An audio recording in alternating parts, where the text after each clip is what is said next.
आज हम लोग यूनिट 10 इकोलॉजी को लेकर आगे बढ़ रहे हैं। जैसा कि हमने आप लोगों को कहा था कि लॉकडाउन के वजह से नीट का एग्जाम का डेट एक्सटेंडेड हुआ है।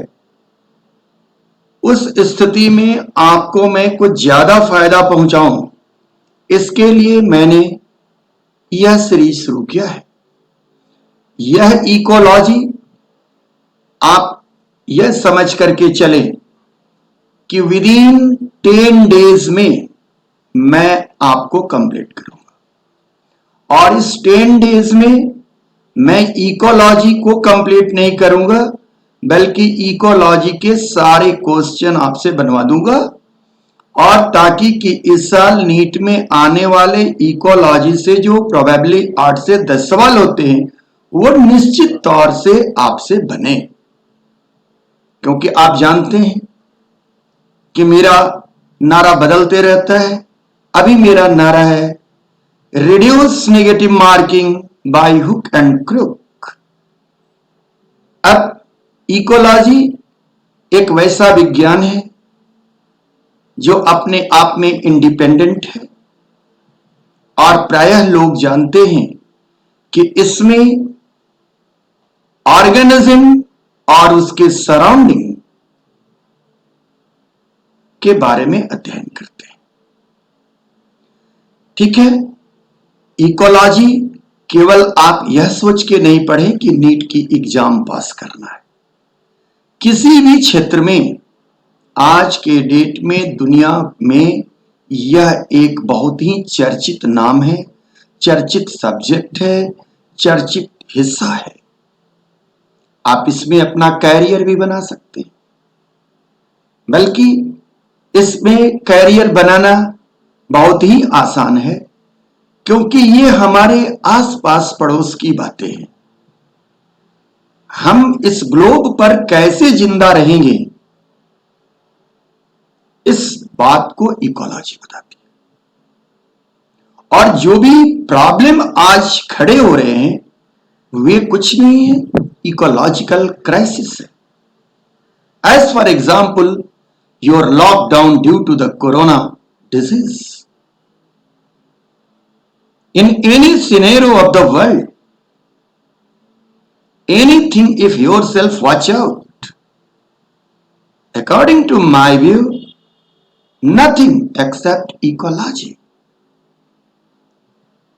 So, but here we are going to discussing ecology as a subject of need, but their perspective is also very broad.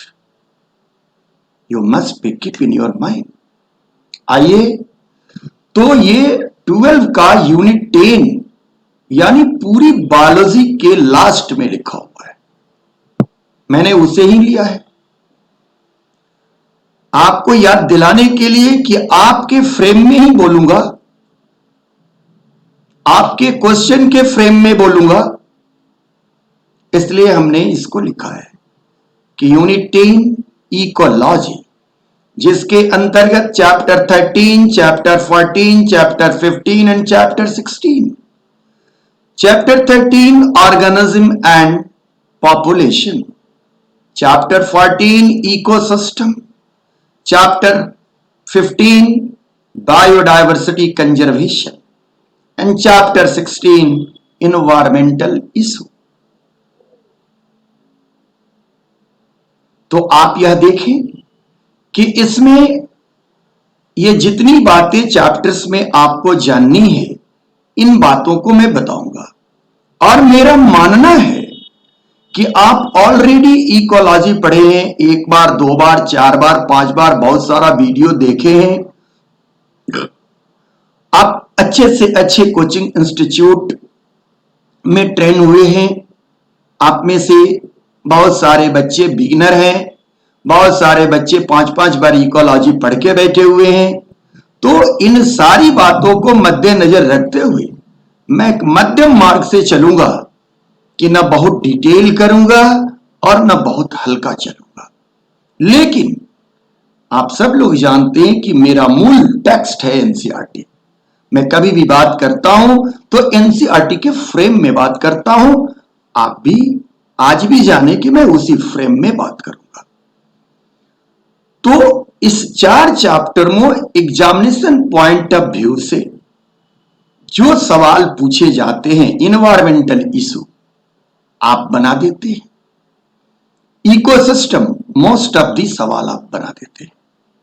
आपसे सवाल फंसता है तो बायोडायवर्सिटी में एंड कंजर्वेशन और ऑर्गेनिज्म एंड पॉपुलेशन, इस चारों चैप्टर में सबसे बड़ा चैप्टर मेरे नजर में और सबसे इंपॉर्टेंट चैप्टर मेरे नजर में ऑर्गेनिज्म एंड पॉपुलेशन।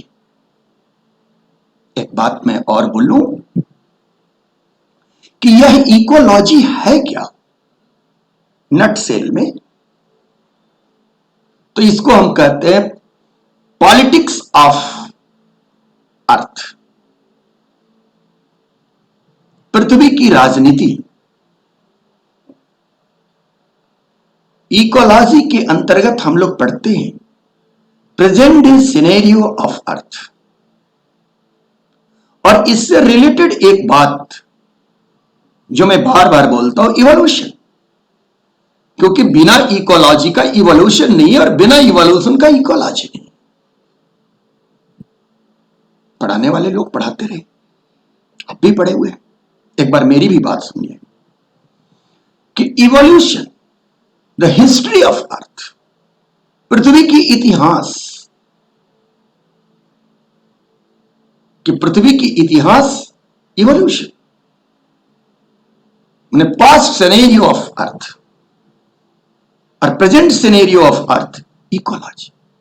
तो आप जानते हैं कि आपका भी वर्तमान आपके भूत पर खड़ा है और आपका भविष्य आपके वर्तमान पर खड़ा है। तो अगर हमको सस्टेन करना है, पृथ्वी जो ग्रीन दिख रही है, लाइफफुल है, तो यह एक दिन में ऐसा नहीं हुई है। मिलियन बिलियन ट्रिलियन ईयर की इसकी कोशिश है। तो यह इसी तरह हरा भरा रहे और हम लोगों को ऑक्सीजन रेस्तरां में जाने की जरूरत नहीं पड़े, ऑक्सीजन खरीदने की जरूरत नहीं पड़े, इसके लिए इकोलॉजी पढ़ना है। हम कभी आपसे बात करेंगे इकोलॉजिकल सर्विसेज, कि जॉन डिकोस्टा ने क्या कहा था। आज वर्ल्ड वाइड वेबिनार हो रहे हैं और हर वेबिनार का मुद्दा आज है इकोलॉजिकल सर्विसेज।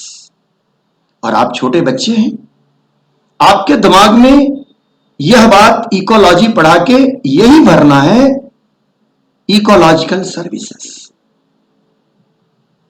नेशनल कैरिकुलम में जब टेक्स्ट बनाया तो उसे आपको इकोलॉजी पढ़ाकर अवेयरनेस पैदा करनी है। यह अलग बात है कि आप नीट के एग्जामिनी हैं, आपको क्वेश्चन से मतलब है, बिल्कुल सही है। मैंने कितना बार कहा है या फिर एक बार आज बोल रहा हूं कि किसी भी बात को आप रटते रटते अंततः समझ जाते हैं, और उसी बात को अगर आप समझते हैं तो इतनी बार जब समझ लेते हैं तो अंततः रट जाते हैं। दोनों फेनोमेना का रिजल्टेंट एक है, लेकिन लेस एनर्जी एक्सपेंसिव है समझते समझते रट जाना, और मोर एक्सपेंसिव है एनर्जी लेवल पर रटते रटते समझ जाना। इसलिए मेरी आपसे रिक्वेस्ट है कि आप बातों को समझें। क्वेश्चन तो बनेगा ही, क्वेश्चन तो आप देखेंगे और विद इन 40 सेकंड क्वेश्चन बनेगा। तो आइए आज इंट्रोडक्शन के तौर पर मैं एनसीईआरटी को ही लूंगा कि एनसीईआरटी किस तरह इकोलॉजी को लिखता है। आप जितने भी रेफरेंस बुक देखेंगे वह सारे रेफरेंस बुक अलग अलग पैटर्न्स पर लिखे रहते हैं।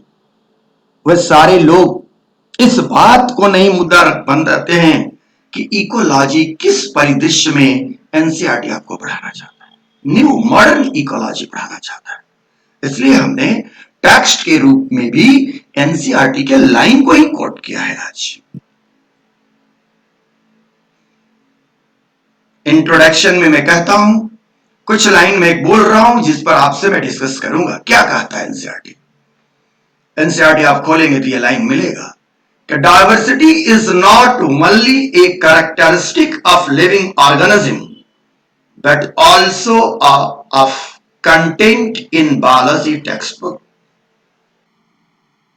Biology is presented either as botany, zoology and microbiology.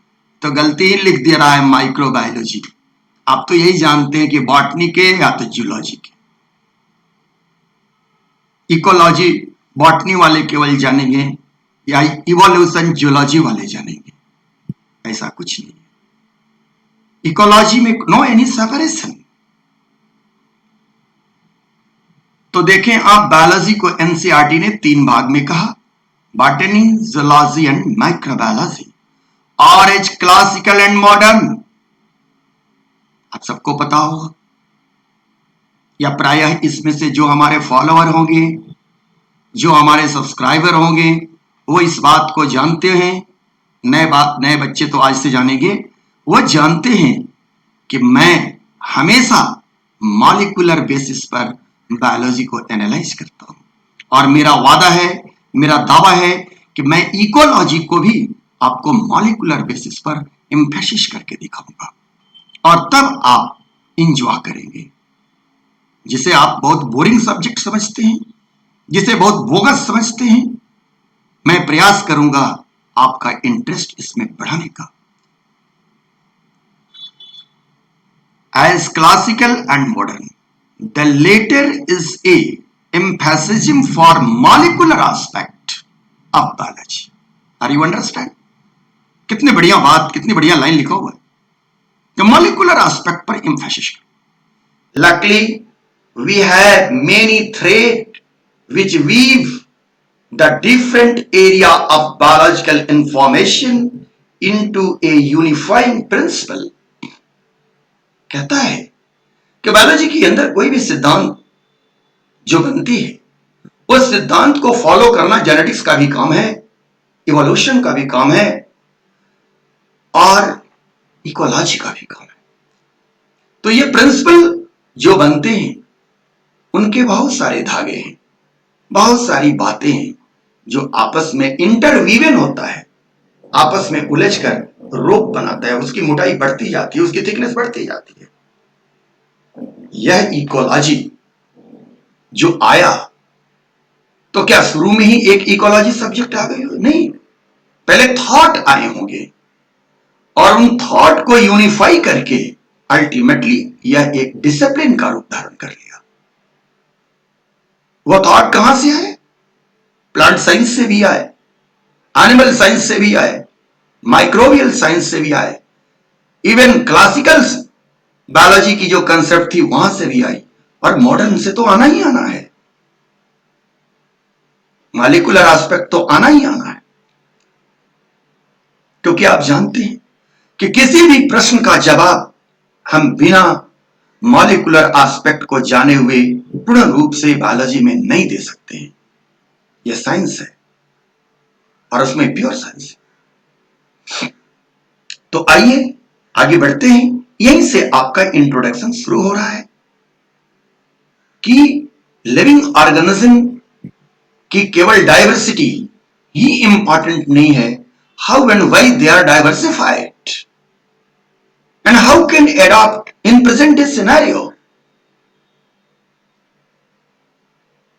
कि चिड़िया गाती है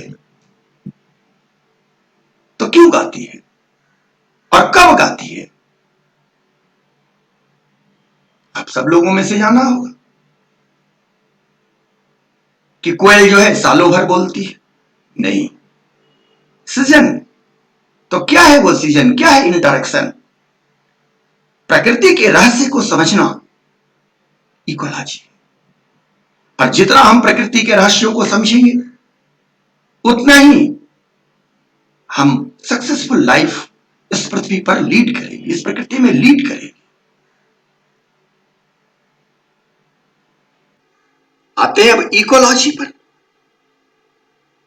इकोलॉजी वन सच थ्रेड। तो जितनी थ्रेड के बारे में बात किया गया कि वो बायोलॉजिकल साइंस के अंदर animal science, plant cell, microbial science, classical approach, modern approach, molecular approach से जो इंटरवीवन हुआ, जो थॉट आई बायोलॉजी की, उसमें कुछ थ्रेड, कुछ जो धागे बुने हुए हैं, उसमें से एक इकोलॉजी का थ्रेड है।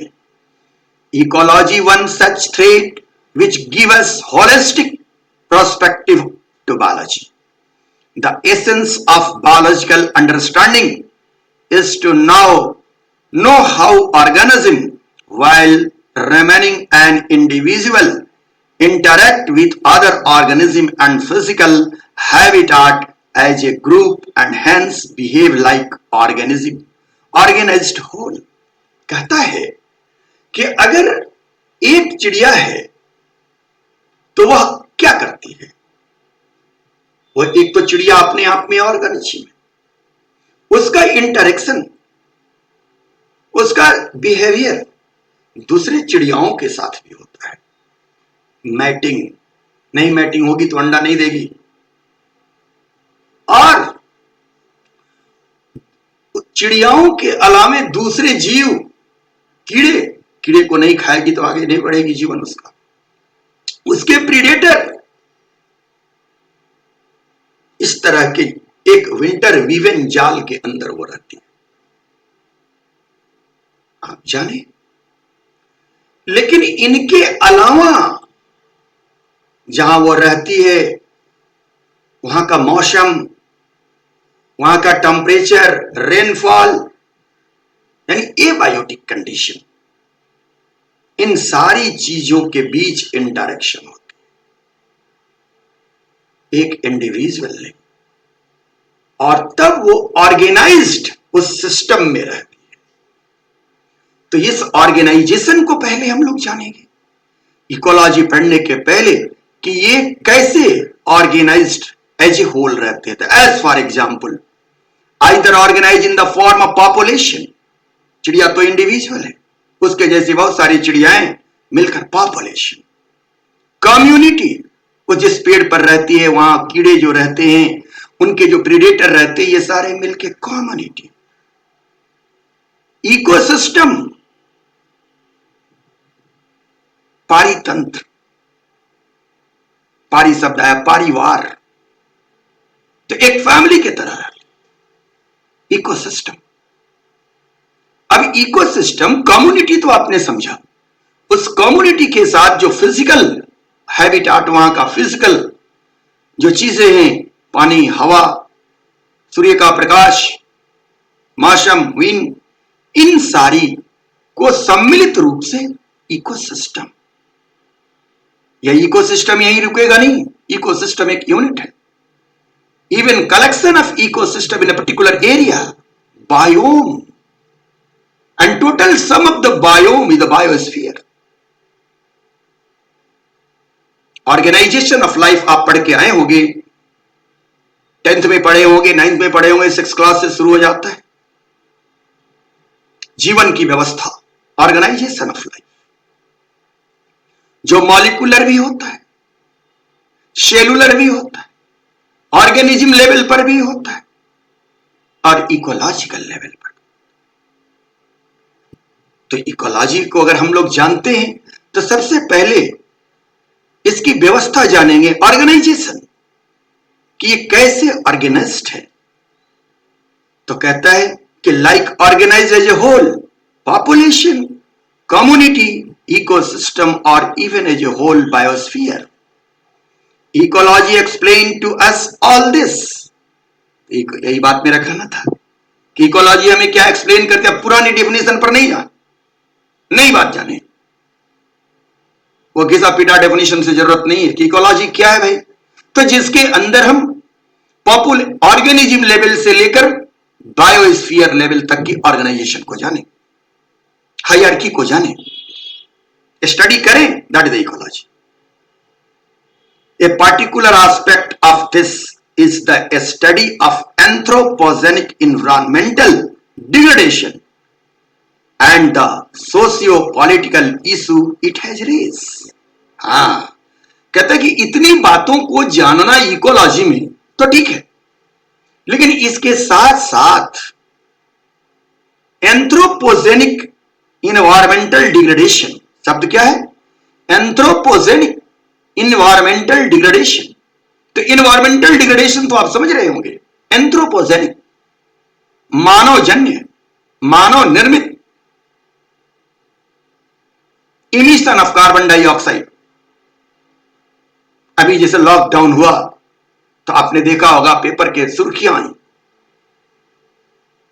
कि सीतामढ़ी से काठमांडू दिख रहा है और काठमांडू से एवरेस्ट दिख रहा है। क्या दिखने लगा? कि जो एंथ्रोपोजेनिक एक्टिविटी से इन्वायरमेंटल डिग्रेडेशन हुआ था, उसके वजह से वो नहीं दिख रहा था।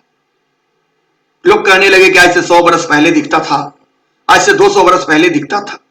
यानी 100 वर्ष, पिछले 100 वर्ष और 200 वर्ष में मनुष्य ने एक्स्ट्रा कार्बन डाइऑक्साइड का इमिशन किया। ऑटोमोबाइल व्हीकल, ऑटोमोबाइल एग्जॉस्ट और सारी चीजें जो आपके शब्दों में क्या किया? इन्वायरमेंट को पॉल्यूट किया, पॉल्यूशन बढ़ा। आपने सुना फ्रांस में नदियां नीली हो गई, मछलियां चलने लगी, जानवर उड़ने लगे। ये सारी चीजें इस लॉकडाउन में सुर्खियां थी। ये सारी क्यों हुआ? कि जब वर्ल्ड वाइड लॉकडाउन हुआ, इमिशन ऑफ कार्बन डाइऑक्साइड पर रोक लगा, तो ऑटोमेटिक इन्वायरमेंटल डिग्रेडेशन जो है अपग्रेडेड होना शुरू किया, बैक जाना शुरू किया। तो ये आखिर जो प्रोग्रेसिव इन्वायरमेंटल डिग्रेडेशन है, उसका फैक्टर कौन है? उसका पॉजिटिव एजेंट कौन है? आप है, ह्यूमन। तो ह्यूमन के द्वारा किए गए क्रियाकलाप एंथ्रोपोजेनिक। तो इस चीज को भी हम इकोलॉजी के अंदर पढ़ते हैं। आज के डेट में विश्व में जो भी प्रमुख समस्याएं आ रही हैं, वो सारे के सारे इकोलॉजिकल इशू होते हैं, इन्वायरमेंटल इशू होते हैं, जिसको आपका पुराना नाम आप कहते हैं क्या? पॉल्यूशन। तो उसकी पॉल्यूशन की भी स्टडी ऑर्गेनाइजेशन के बाद हम पॉल्यूशन की भी स्टडी को इकोलॉजी के अंदर ही इंक्लूड करते हैं। अब आप देख रहे हैं आपका 4 चैप्टर किस तरह है। Has raised anthropogenic environmental degradation and the socio-political issue it has raised, कि ये डिग्रेडेशन होने से, इन्वायरमेंटल डिग्रेडेशन होने से क्या होगा? सोशियो पॉलिटिकल, सामाजिक और राजनैतिक समस्याएं पैदा होंगी, हो भी रही हैं आपके सामने। और तो उन सारी की स्टडी हम लोग कहां करते हैं? इकोलॉजी के अंदर। अब एक छोटी सी बात बताता हूं। भारतवर्ष में आप लोग नहीं थे, 1984 में भोपाल ट्रेजेडी हुई। भोपाल में एक दुर्घटना हुई। वो भोपाल ट्रेजेडी क्या थी? तो मिथाइल एवरेडी कंपनी जो इंसेक्टिसाइड बनाती थी, उसमें एक लीकेज हो गया, एक केमिकल का, मिथाइल आइसोसाइनाइड। आगे भी बात करेंगे, यहां चर्चा के संबंध में 2 लाइन की कहानी बता रहे हैं। तो मिथाइल आइसोसाइनाइड के लीक करने से बहुत सारे लोग मारे गए, बहुत सारे इस दुर्घटना में क्षति हुई। ये तो हो गई, ये डायरेक्ट रोल देख लिया आपने। अब उसका क्या पर्सपेक्टिव होगा? वो गैस लीक कर गई, तभी कितना दिन तक मनुष्य के अलावा दूसरे चिड़िए, जानवर, वेजिटेशन पर इफेक्ट देगा, और उसका क्या इफेक्ट आगे आएगा, इसकी स्टडी भी इकोलॉजी के अंदर है। वहां से कितने परिवार विस्थापित हो गए, वो अमेरिकन कंपनी थी, उस पर केस हुई, उस पर कितने पैसे आए, किसको मिला, उसका सोशल स्टेटस कैसे बना, अमेरिका वर्सेस इंडिया कौन कौन सी झगड़ाएं हुई, उस कंपनी के ऊपर बैन क्या हुआ, उस पर क्या पॉलिटिक्स हुआ, किया लोग किए, इन सारी चीजों की स्टडी इसके अंदर समाहित होती चली जाती है। सोशियो पॉलिटिकल इशू, वो तो एक दुर्घटना थी, लेकिन अब वो दुर्घटना सामाजिक और राजनीतिक स्तर पर चर्चाएं में है, उसके क्या क्या इंपैक्ट पड़े। तो इतना विस्तृत इसकी सिनेरियो है, विस्टास है। कहता है कि इन सारी बातों को रखते हुए इकोलॉजी को हम लोग प्रेजेंट डे कंटेस्ट में कैसे डील करेंगे। कहता है कि दिस यूनिट यानी 10 unit describe as well as take a critical view of the above aspect. अब आई समझ में इकोलॉजी कि क्या है इकोलॉजी। तो वस्तुतः आपके दिमाग में दो बातें आई कि इकोलॉजी में हम लोग क्या अध्ययन करते हैं कि इकोलॉजिकल हायरार्की, जो ऑर्गेनिज्म से पॉपुलेशन, पॉपुलेशन से कम्युनिटी, कम्युनिटी से इकोसिस्टम और इकोसिस्टम से बायोम एंड बायोस्फीयर, और इसके साथ एंथ्रोपोजेनिक एनवायरमेंटल डिग्रेडेशन इशू। और इतनी अध्ययन करने के बाद जो डिग्रेडेशन हो रहा है उसका सेफ्टी मेजर, उस डिग्रेडेशन से बचने के तरीके, जैसे पुराने जमानों में इंडस्ट्रियल रिवॉल्यूशन होने से क्या हुआ, डिफॉरेस्टेशन, तो उसके रेमेडी है आज एफॉरेस्टेशन। तो एफॉरेस्टेशन करना, कार्बन डाई इमिशन पर रोक लगाना, यानी कंजर्वेशन, कार्बन डाइऑक्साइड पर के इमिशन पर रोक लगाने के लिए क्या करना होगा, दो मेथड है।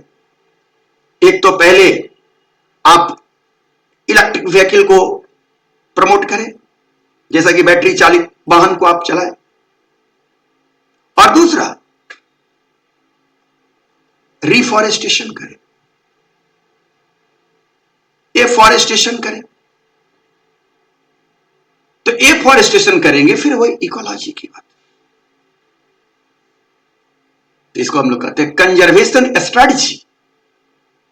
इसीलिए आपके इकोलॉजी में 4 प्रमुख चैप्टर दिए हुए हैं, जिसमें 2 चैप्टर ऑर्गेनाइजेशन के संबंध में है, तीसरा कंजर्वेशन के संबंध में है, और चौथा इन्वायरमेंटल इश्यू यानी एंथ्रोपोजेनिक इन्वायरमेंटल डिग्रेडेशन के संबंध में है।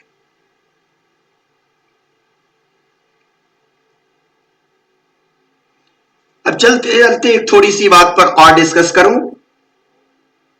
आप देख रहे होंगे स्क्रीन पर, Indian father of ecology Ramdev Mishra. यह रामदेव मिश्रा का कंट्रीब्यूशन है इंडिया के अंदर।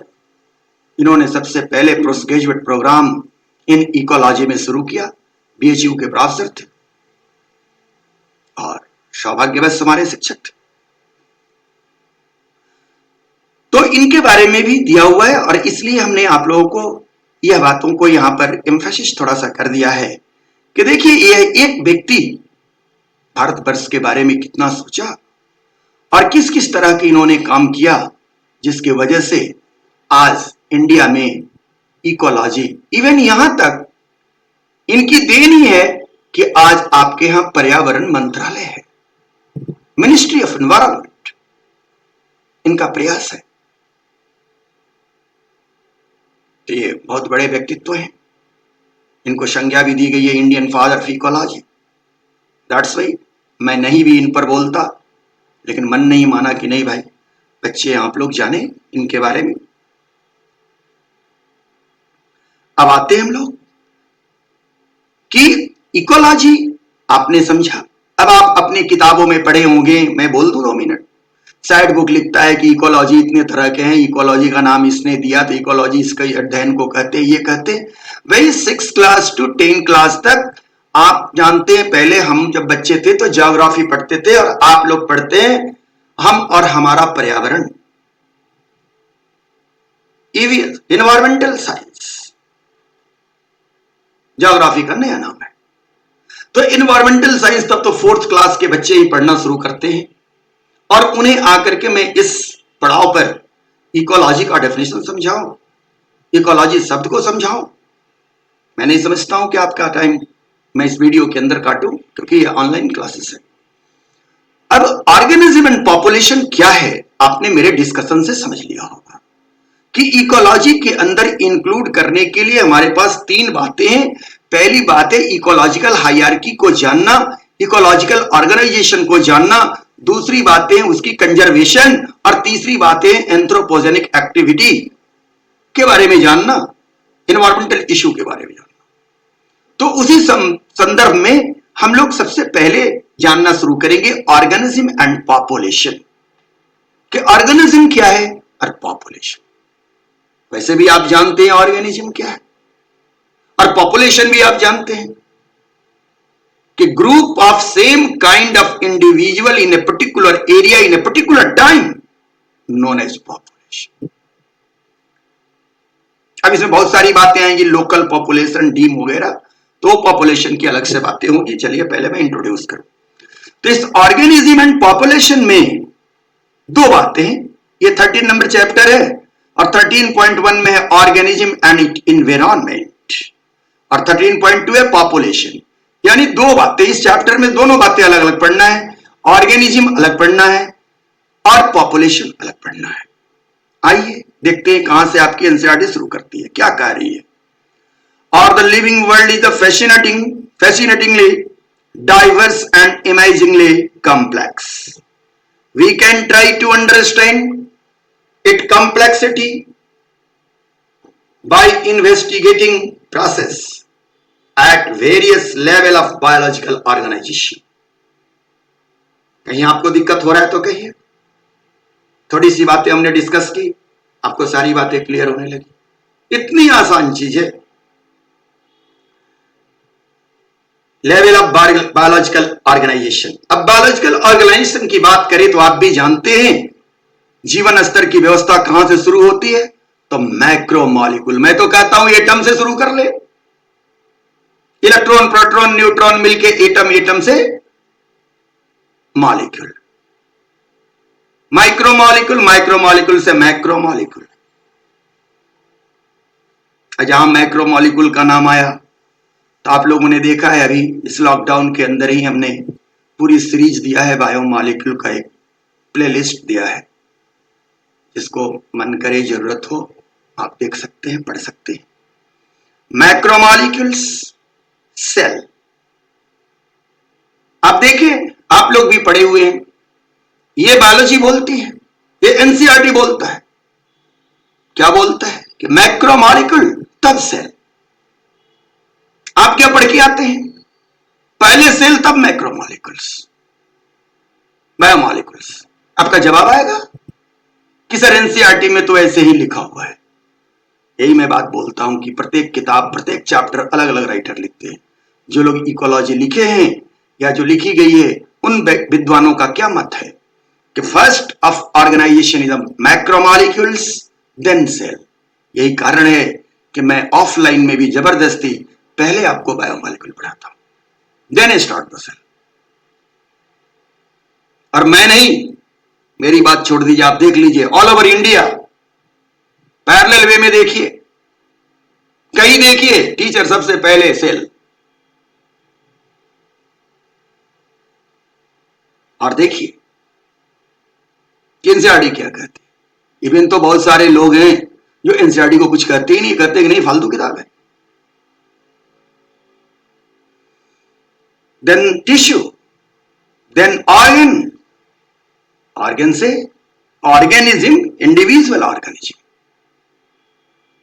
देन पॉपुलेशन, पॉपुलेशन से communities and ecosystem and biome, and total sum of biome of the earth is the biosphere. तो ऑर्गेनिज्म क्या है? देखिए मिडिल में, ऑर्गेनाइजेशन के मिडिल में खड़ा है ऑर्गेनिज्म। मैक्रोमॉलिक्यूल से चलिए तो कुछ दूर चलने के बाद आप ऑर्गेनिज्म पर पहुंचते हैं, और ऑर्गेनिज्म से चलिए तो कुछ दूर चलने के बाद आप बायोस्फीयर पर पहुंचते हैं। तो मैक्रोमॉलिक्यूल यानी एटम से लेकर के बायोस्फीयर तक, यही आपका ऑर्गेनाइजेशन है और यही आपको पढ़ना होता है। इसीलिए अगर आपकी जो सिलेबस है, आप बायोलॉजी के प्रारंभिक विद्यार्थी हैं, आपको बायोलॉजी सिखानी है, तो मेरा उद्देश्य या टीचर का उद्देश्य होना चाहिए कि मैं मैक्रो मॉलिक्यूल से लेकर बायोस्फीयर तक जाऊं।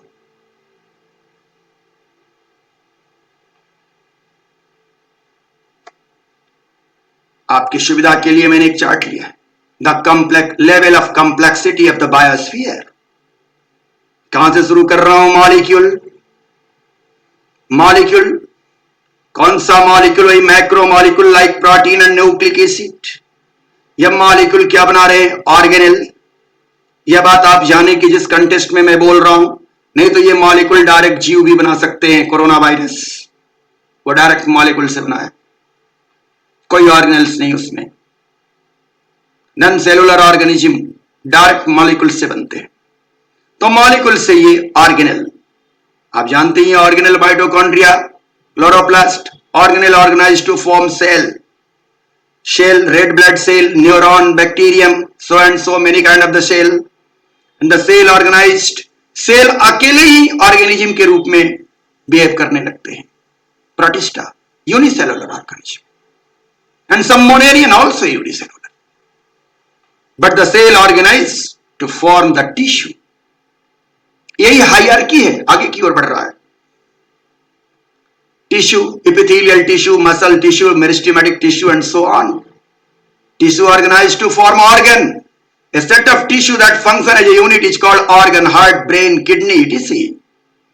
And the organ organized to form organ system, or functional, a specialized system of the organism, digestive system, nervous system, excretory system, reproductive system, and so on.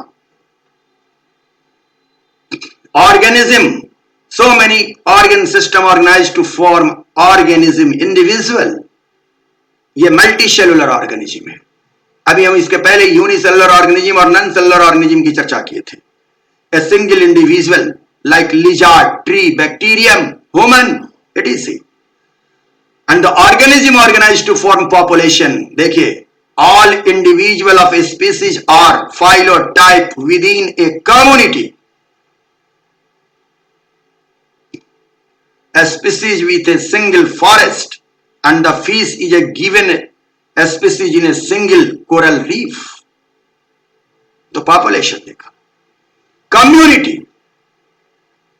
कि more than one kind of the population, total sum of population in a particular area in a particular time is called community।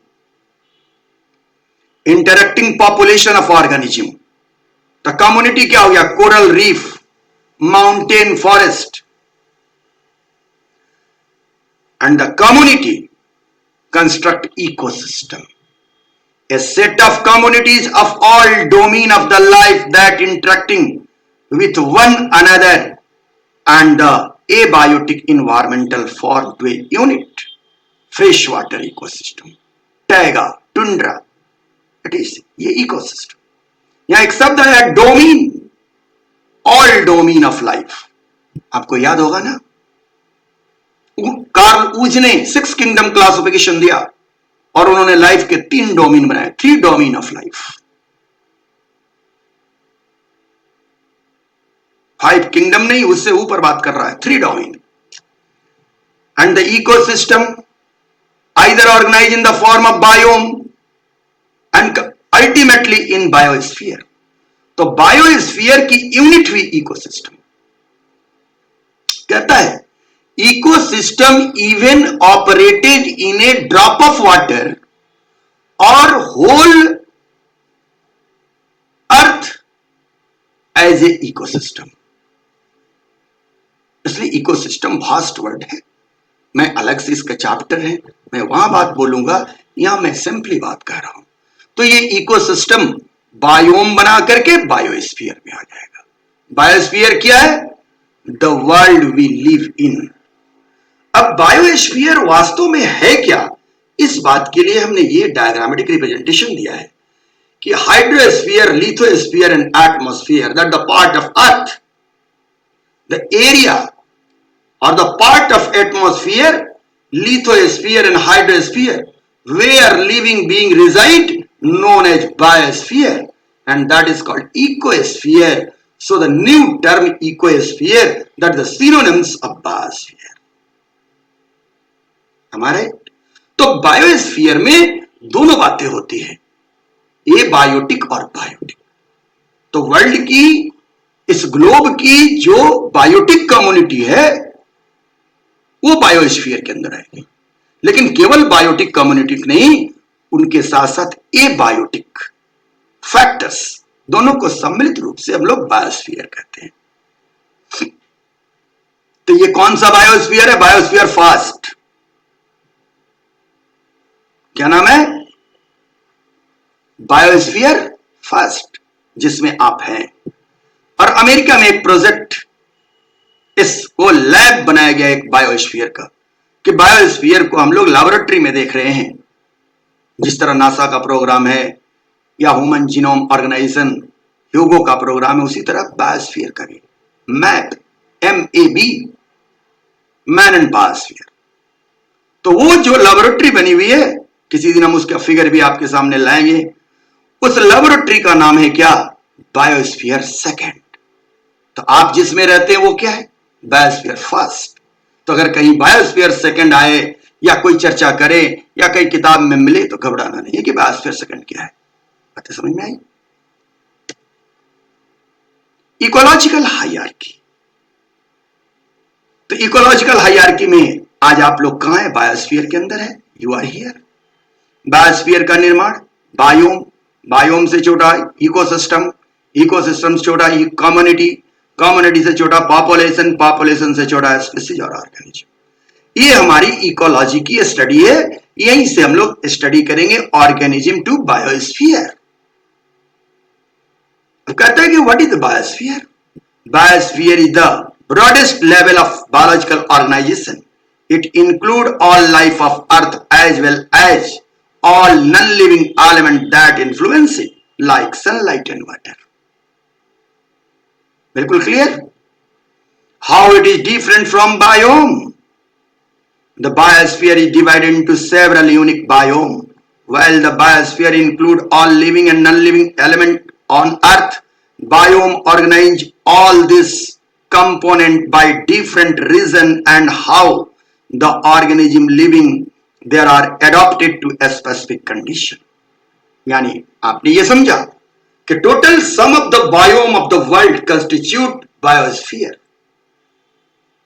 Regional biome को हम लोग, regional biosphere की property को हम लोग biome कहते हैं। वर्ल्ड बहुत सारे बायोम में बटा हुआ है, उसमें आपकी इंडिया में भी कितने बायोम मिलते हैं ये हम लोग फर्दर आइए आगे देख रहे हैं। अब एनसीईआरटी आगे क्या कहती है? जहां तक हमने एनसीईआरटी को पढ़ा था उससे आगे पढ़ रहा हूं। At any level of biological organisation, चाहे वो ऑर्गेनिज्म के लेवल पर हो या पॉपुलेशन के लेवल पर हो या फिर मैं कहूं आपसे कम्युनिटी के लेवल पर हो या इकोसिस्टम के लेवल पर हो, बायोम के लेवल पर हो, जहां भी हो, at any level of biological organisation we have asked to type of the question. For example, when we hear the bulbul singing early morning in the garden, we may ask, how does the bird sing? कैसे गाती है? और दूसरा question, why does the bird sing? The how type question seek the mechanism behind the process of while the why type question seek the significance of the process. बात समझ रहे हैं? तो पहला क्वेश्चन का जवाब, for the first question in our example, the answer might be in term of the operation of the voice box, सायरिंग्स। कि सायरिंग्स के ऑपरेशन, सायरिंग्स की मैकेनिज्म को जानेंगे तो बुलबुल कैसे गाती है, कैसे आवाज निकालती है, आप जान लेंगे। Voice box and vibrating bone in the part. Whereas in the second question, the answer may lie in the bird need to communicate with its mate during breeding season. कि कम्युनिकेशन स्किल है, तो इसमें एक जवाब हुआ कि matting के लिए वो कॉल कर रही है, दूसरा जवाब हो सकता है कि अपने दूसरे साथियों को आने वाले खतरा से अलर्ट कर रही है, तीसरा जवाब यह हो सकता है कि अपने दूसरे साथियों को दिखने वाले भोजन के बारे में कम्युनिकेट कर रही है. So many philosophy. When we observe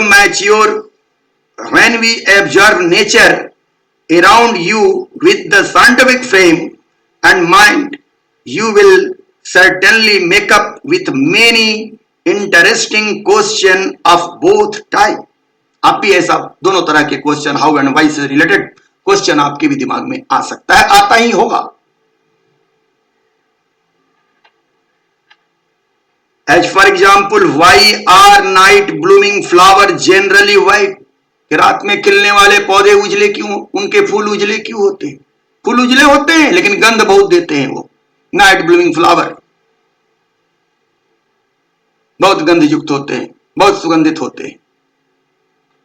आप भी जानते हैं कि रात में भाई उन खिल रहे हैं, तो रात में तो पॉलिनेटर जो आएंगे उनको तो आंख से दिखेगा नहीं, कंपाउंड आई है उनमें, तो कलरफुल तो होगा नहीं, इसलिए उनका दूसरा स्मेलिंग सेंस के द्वारा उनको अट्रैक्ट करने के लिए ये गंध बिखेरते हैं. आप देख रहे हैं किस तरह की सामंजस्य है. How does the be know which flower has nectar? Honey bee किस प्रकार जान जाती है कि किस फूलों में नेक्टर ज्यादा है और उसी के पास जाती है. Why does cactus have so many thorn? क्या कारण है कि कैक्टस भी इतने कांटे होते हैं? ये सारी चीजें क्या हैं कि उसे इस प्रकृति में रहने को, प्रकृति के अनुरूप अपने आप को ढालने की जरूरत है. आपके प्रश्नों का ये जवाब है. How does the chick recognise her own mother and so on? ये लॉजिकल क्वेश्चन है जो आपके दिमाग में आ रहा है. ये नहीं है कि मैं आगे बढ़ने से पहले इन प्रश्नों का जवाब दूं. ये आपको समझा रहा हूं या किताब आपकी समझा रही है कि इस तरह के प्रश्नों की जवाब आप इकोलॉजी पढ़ने से लेंगे. Level of organisation. एनसीईआरटी आगे बढ़ती है. You have already learned the previous class. The ecology is a subject which study the interaction among organism and between organism and its physical environment या abiotic environment. यह एक बात समझ लीजिए, ये तो ये कह रही है, मैं सीधा environment का मतलब क्या होता है. जो भी आप देखते हो उसमें से अगर तुमको निकाल दिया जाए तो वो तुम्हारा एक्सटर्नल इन्वायरमेंट हुआ. तो तुम्हारा environment total living and non living जो तुम्हारे आसपास में है वो तुम्हारा इन्वायरमेंट है. तुमको छोड़कर के सारे इन्वायरमेंट है. लेकिन ये एक्सटर्नल इन्वायरमेंट, इंटरनल इन्वायरमेंट, तुम्हारे अंदर भी इन्वायरमेंट है. उसकी चर्चा हम करेंगे या पीछे भी होम्योस्टेसिस में किए होंगे. दूसरी बात कहता है ecology the basically concern with the 4 level of biological organisation, organism, population, community and biome. But in this chapter we are going to only discussing organism and population level. इसीलिए ऑर्गेनिज्म एंड पॉपुलेशन के बाद community के लिए ecosystem नामक chapter दिया गया जिसमें community ecosystem की बात करेंगे. तो यहां इस चैप्टर को शुरू करने से पहले हम लोगों ने यह समझा कि लेवल ऑफ ऑर्गेनाइजेशन क्या है. तो ऑर्गेनिज्म, ऑर्गेनिज्म से population, community, ecosystem, biome, biosphere क्या है. तो देखिए ये ऑर्गेनिज्म है और ये क्या है, ये सब जो मैदान में खड़े हैं पॉपुलेशन है. और ये क्या है, कोरल रीफ का फोटो बना हुआ है, कम्युनिटी है। और ये क्या है, पूरी इकोसिस्टम है। और ये एक इकोसिस्टम पूरे ग्लोब पर, अब देखिए ये क्या है, तो बायोस्फीयर है। तो आपने देखा कि एक ऑर्गेनिज्म से हम लोग बायोस्फीयर तक, ये लेवल ऑफ ऑर्गेनाइजेशन है और इकोलॉजी पढ़ने का पहला फंडामेंटल्स है। ये पहला फंडामेंटल है।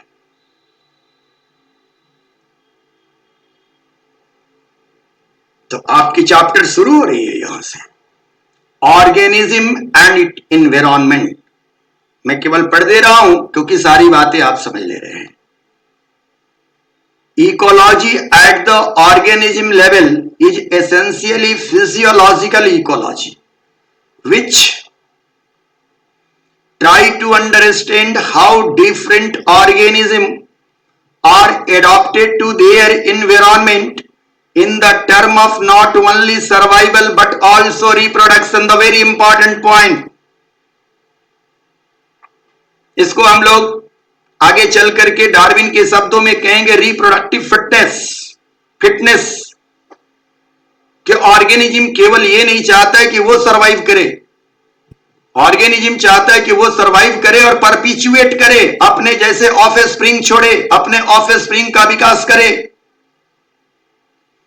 You may have learn in the earlier classes how the rotation of our planet around the sun and tilt of at axis cause annual variation in the intensity of duration of temperature resulting the distinct season।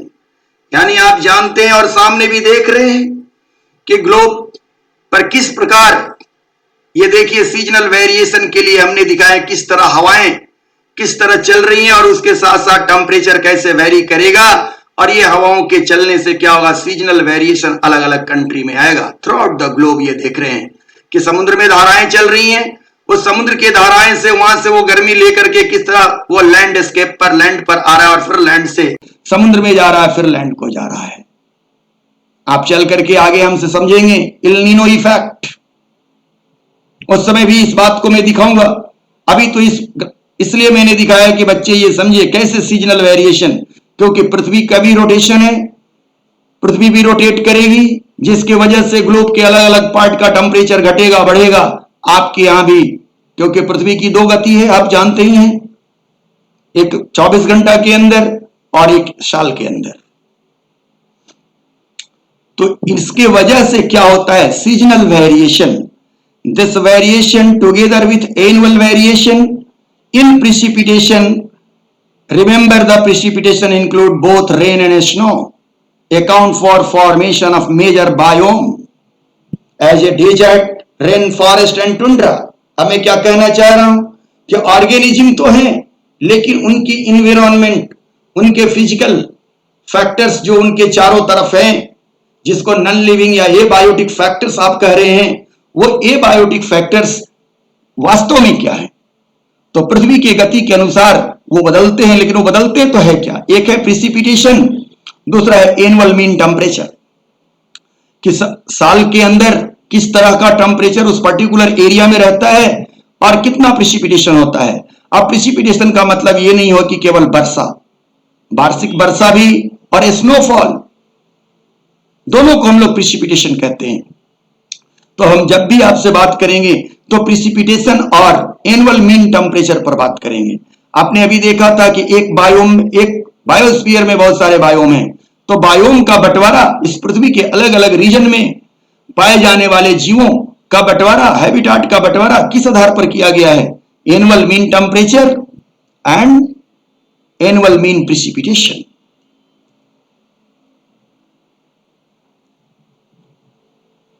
ये देखिए आपकी NCERT की figure है, यहां हमने क्या लिया है, मीन एनुअल टेम्परेचर, और यहां क्या लिया है, मीन एनुअल प्रेसिपिटेशन।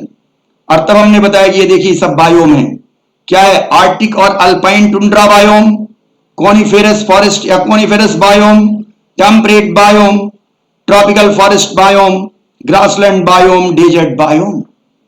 ये कुछ बायोम को यहां दिखाया गया है, इसको ध्यान से देखिएगा, ये बार बार यहां से क्वेश्चन आते हैं कि क्या उसका एनुअल मीन टेम्परेचर है, क्या उसका एनुअल मीन प्रिसिपिटेशन है।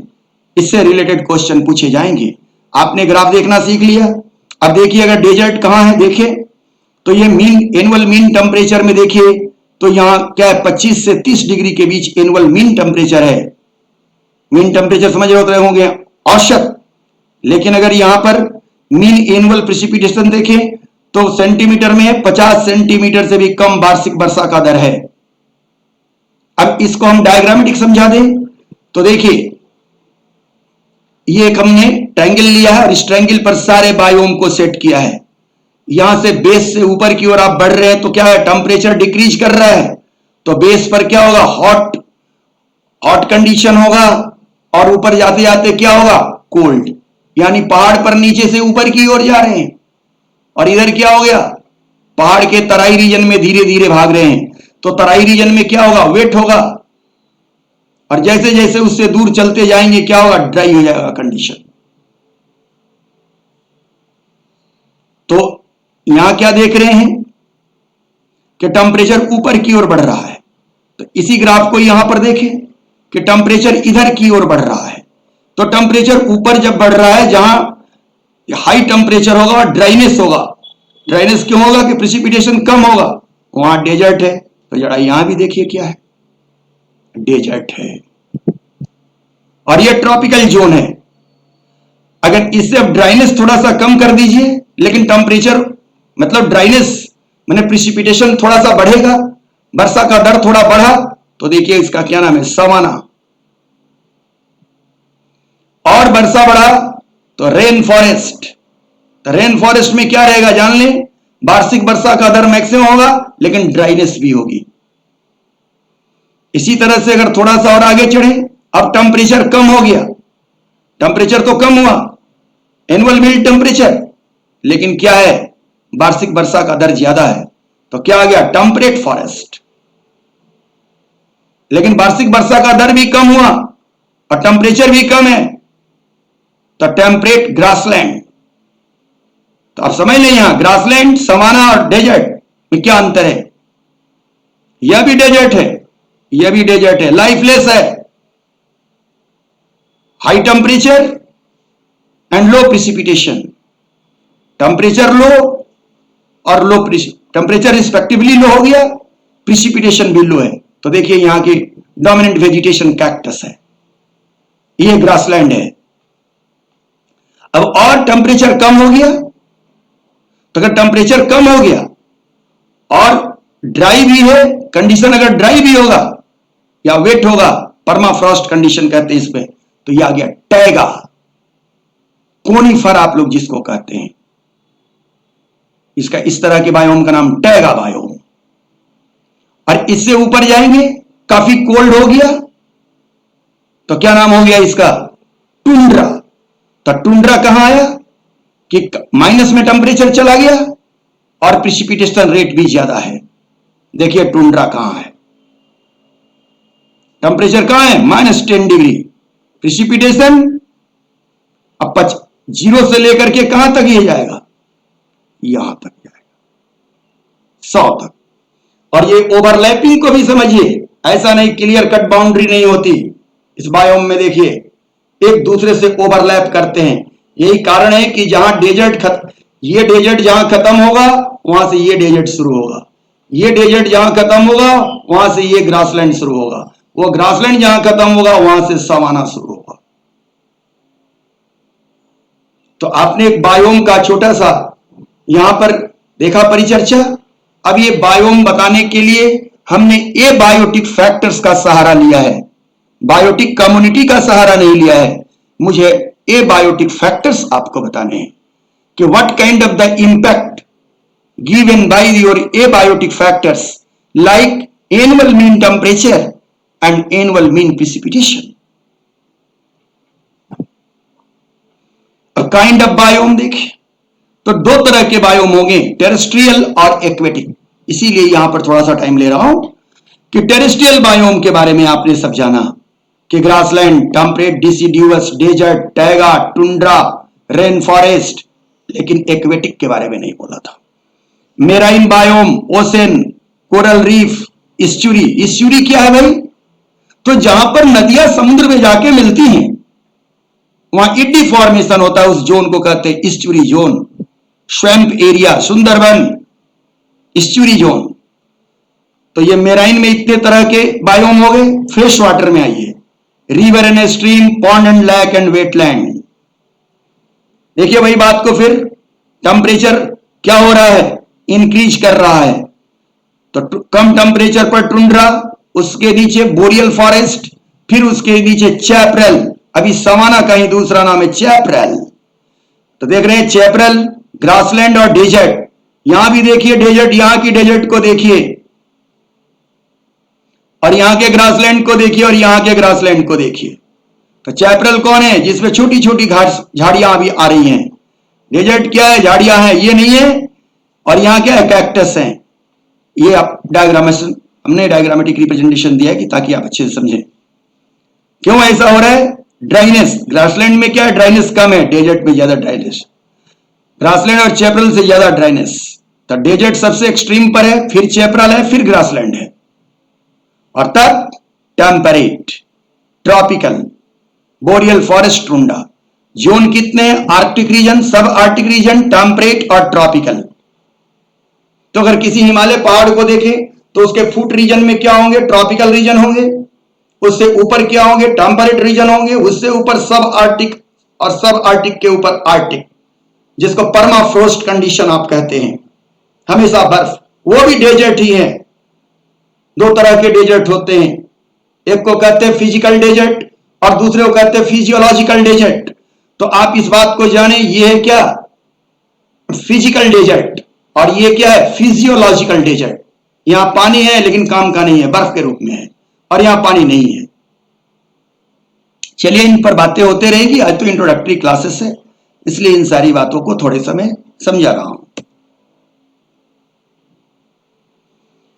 Region and local variation within each biome lead to the formation of wide variety of habitat. Major biome of India are shown in figure 13.2.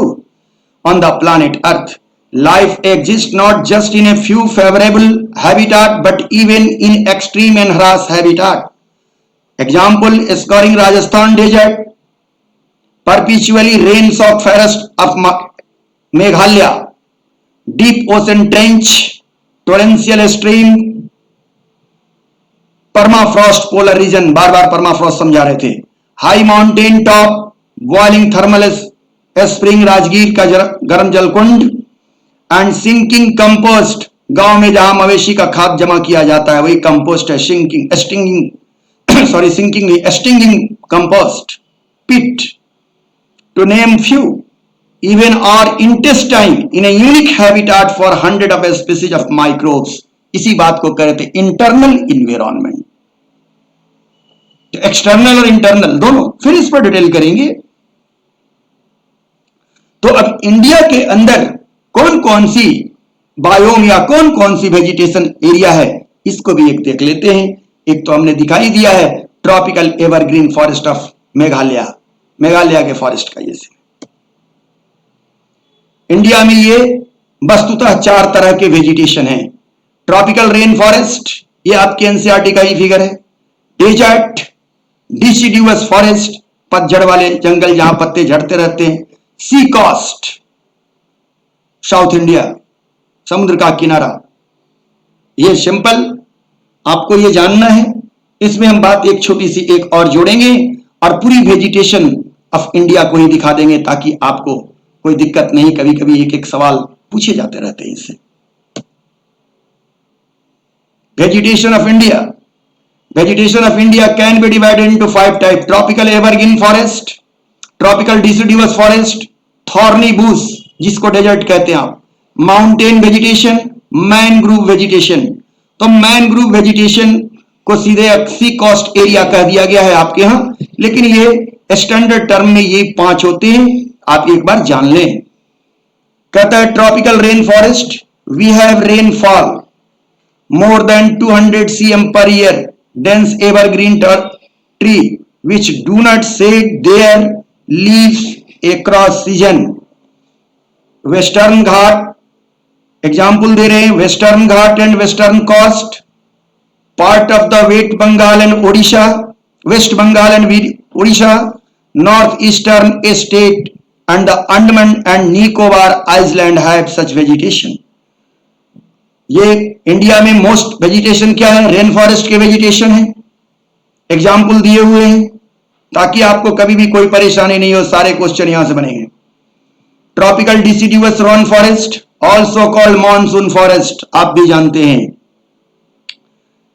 Common type of Indian forest where rainfall between 100 to 200 cm per year, shed their leaf twice in a year, forest of teak, साल, पलास, people, rosewood इत्यादि, सखुआ के जंगल, सागवान के जंगल।